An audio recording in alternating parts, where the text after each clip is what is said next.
Hello student, आज हम responsibility accounting and divisional performance measurement उसके रिगार्डिंग क्वेश्चंस देखेंगे। लेकिन उसमें आपको याद रखना है कि 2016, 17, 18, 19 लास्ट 4 इयर्स के अगर यूनिवर्सिटी के क्वेश्चंस देखते हैं तो क्वेश्चन सारे डिविजनल परफॉर्मेंस मेजरमेंट के हैं। मैं आज आपको 2018 एंड 2019 के क्वेश्चन हम डिस्कस करेंगे।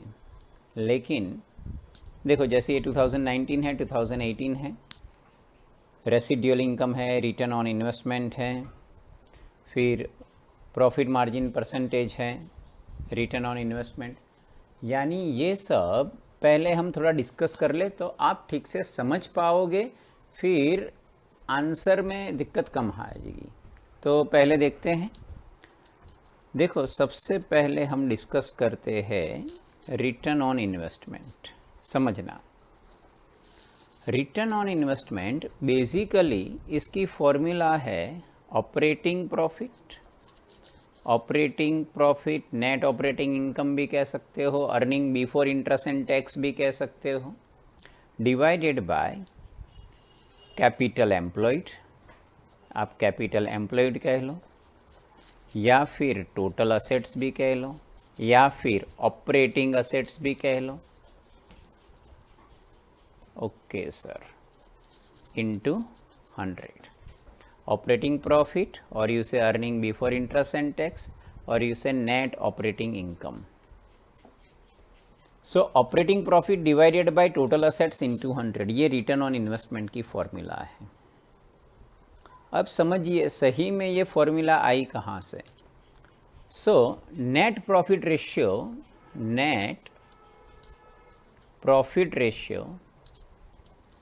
और इन्वेस्टमेंट टर्नओवर रेशियो, इन दोनों के मल्टीप्लिकेशन से, यानी नेट प्रॉफिट रेशियो की formula net profit upon sales और इनटू 100 कर दो तो परसेंटेज में, investment turnover sales upon investment. Okay, so sales निकल गया, बचा क्या?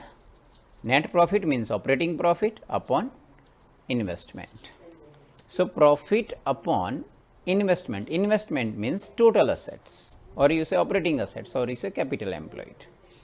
ओके सर, यानी इस बेस पे ये है। इसीलिए अगर आप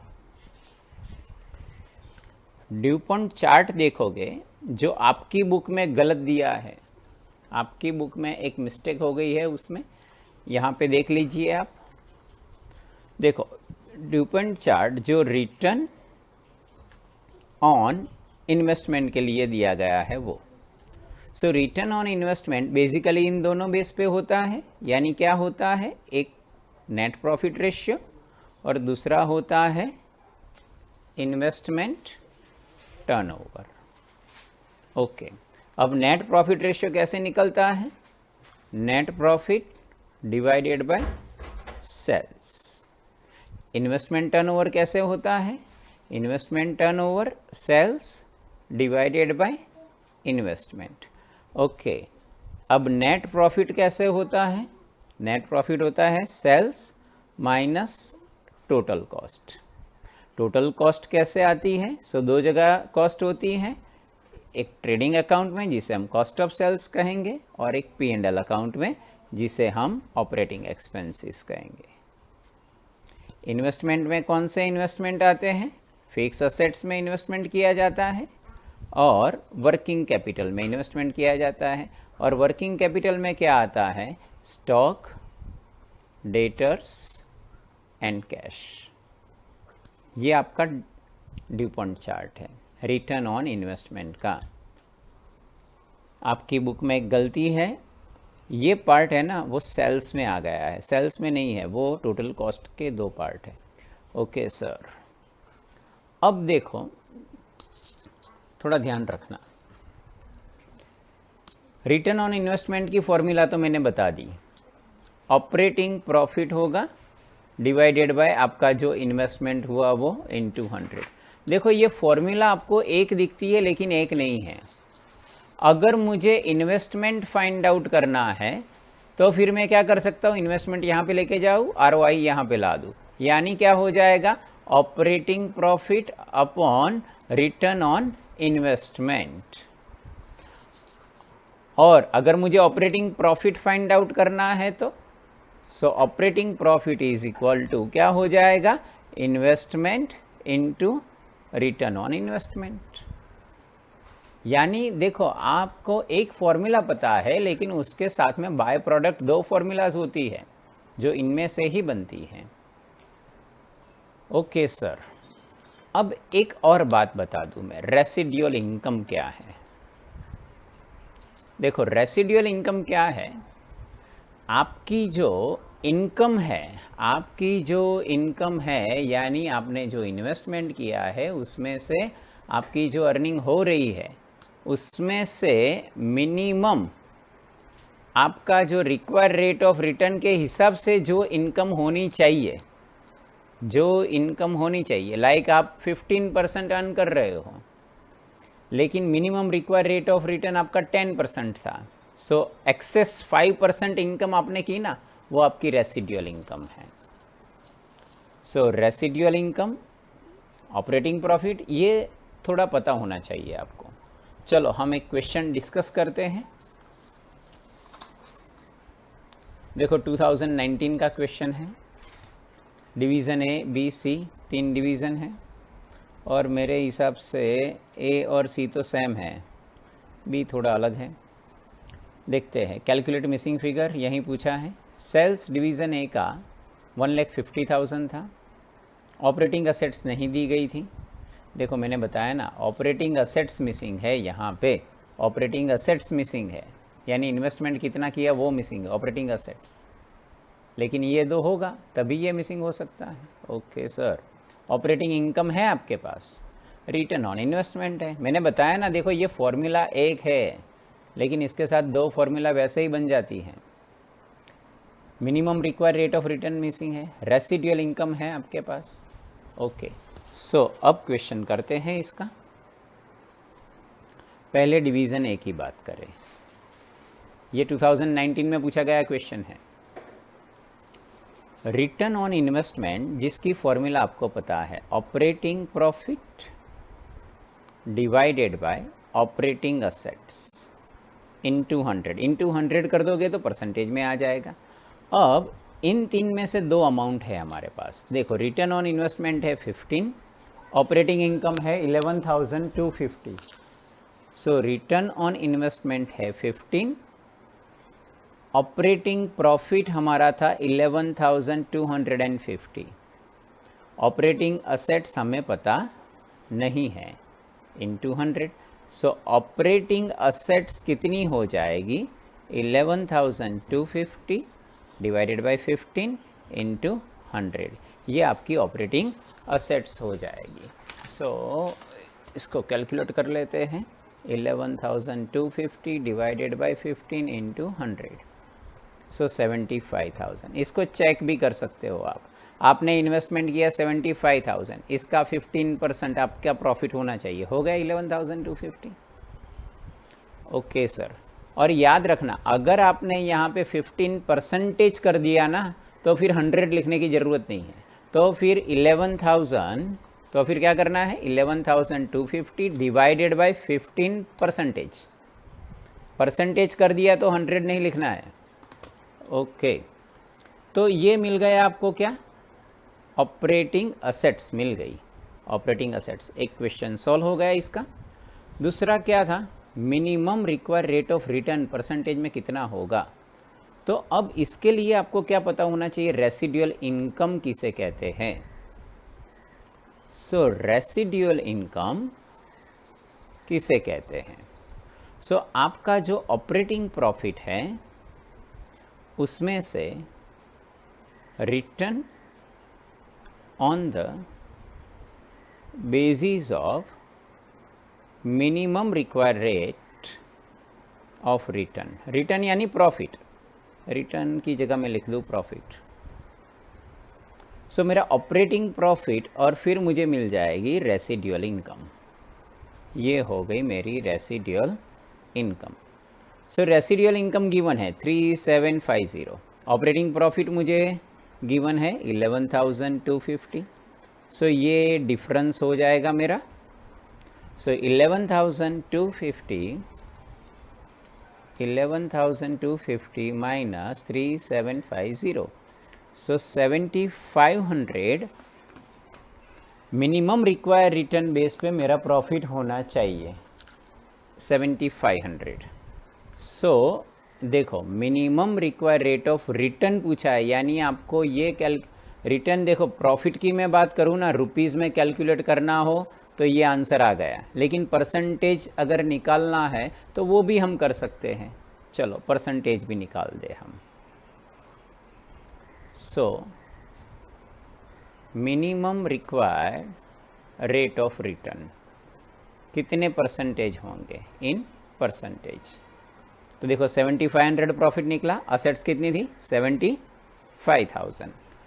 सो हम कह सकते हैं, कैसे कैलकुलेट करेंगे, 7500 कितना इन्वेस्ट करके, 75,000 का इन्वेस्टमेंट करके, सो 10%। सो देखो 10% minimum require rate of return था। अब समझना 10% minimum require rate of return था, और इन्वेस्टमेंट जो आपने किया उसका रिटर्न ऑन इन्वेस्टमेंट 15% था। यानी आप एक्सेस कितना ज़्यादा परसेंटेज अर्न कर रहे थे, 5%। एक्सेस बोल रहा हूँ मैं, एक्सेस का मतलब ही रेसिडुअल इनकम है। सो मेरा इन्वेस्टमेंट था 75,000 और 5% में एक्सेस अर्न कर रहा था, उसका 5% निकालू 3750, हो गई मेरी रेसिडुअल इनकम। तो देखो ये सब बड़ी मज़े की चीज़ है, इसको आप थोड़ा थोड़ा समझिए, बहुत इजी है ये सब कुछ। सो ये बात हुई डिवीज़न ए की। अब डिवीज़न बी के लिए हम समझते हैं।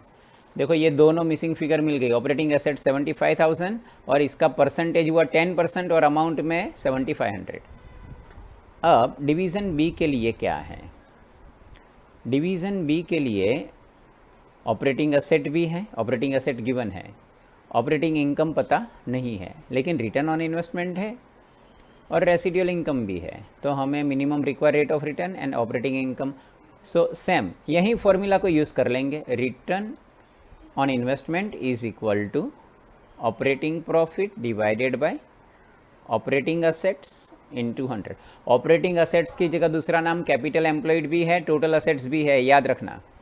रिटर्न ऑन इन्वेस्टमेंट गिवन है 15, ऑपरेटिंग असेट्स गिवन है 6,25,000। सो आपको ऑपरेटिंग प्रॉफिट मिल जाएगा।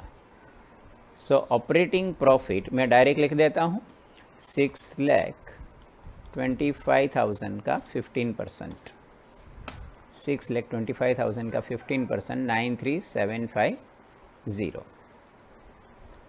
ओके, सो 93,750 ऑपरेटिंग प्रॉफिट हो गया। अब same way residual income same way calculate करेंगे। Residual income, so operating profit कितना हमारा 93,750, हमारी रेसिडुअल इनकम कितनी है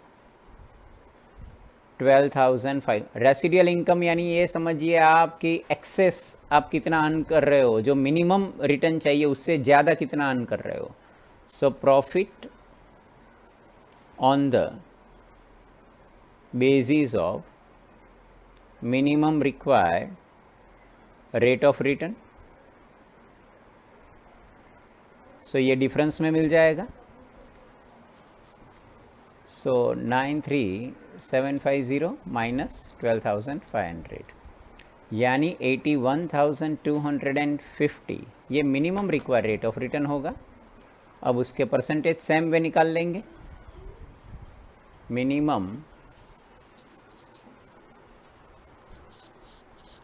रिक्वायर्ड रेट ऑफ रिटर्न कितना 81,250 हम अर्न कर रहे हैं, मिनिमम इतनी रिक्वायरमेंट थी, और हमारा इन्वेस्टमेंट कितना था, इन्वेस्टमेंट गिवन था क्वेश्चन में 6,25,000।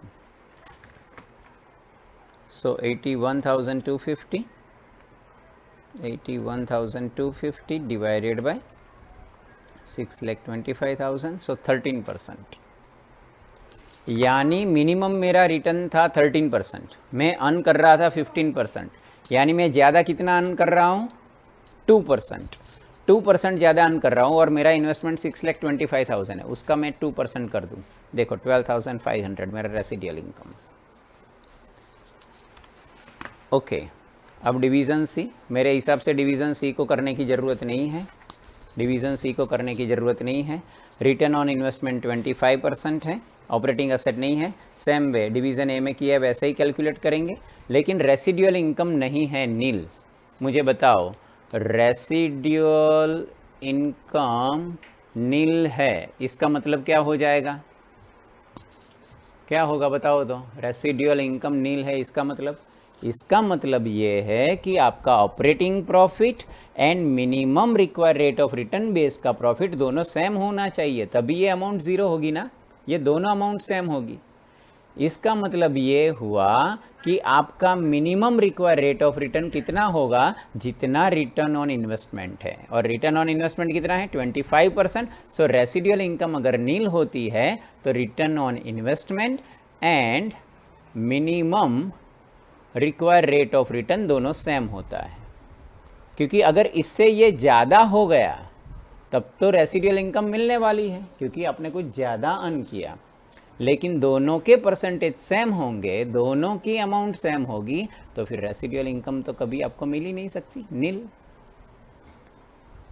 और इतना भी याद रखना, अगर minimum required rate of return ज़्यादा है, समझो ये 20% है, ये 15% ही आप अर्न कर रहे हो, तो फिर रेसिडुअल इनकम नहीं हो सकती, तो फ्रेंड्स ये गुजरात यूनिवर्सिटी 2019 का क्वेश्चन था। जल्दी से हम देख लेते हैं गुजरात यूनिवर्सिटी 2018। अभी जो मैंने करवाया उसी बेस पे आप समझ पाओगे। देखो, सेल्स गिवन है, ऑपरेटिंग प्रॉफिट गिवन है, इन्वेस्टमेंट गिवन है, डिवीज़न बी डिवीज़न सी तीनों का। Using operating profit margin percentage which is the most profitable division, यानी पहले ऑपरेटिंग प्रॉफिट मार्जिन, फिर रिटर्न ऑन इन्वेस्टमेंट। देखो, operating profit margin, so operating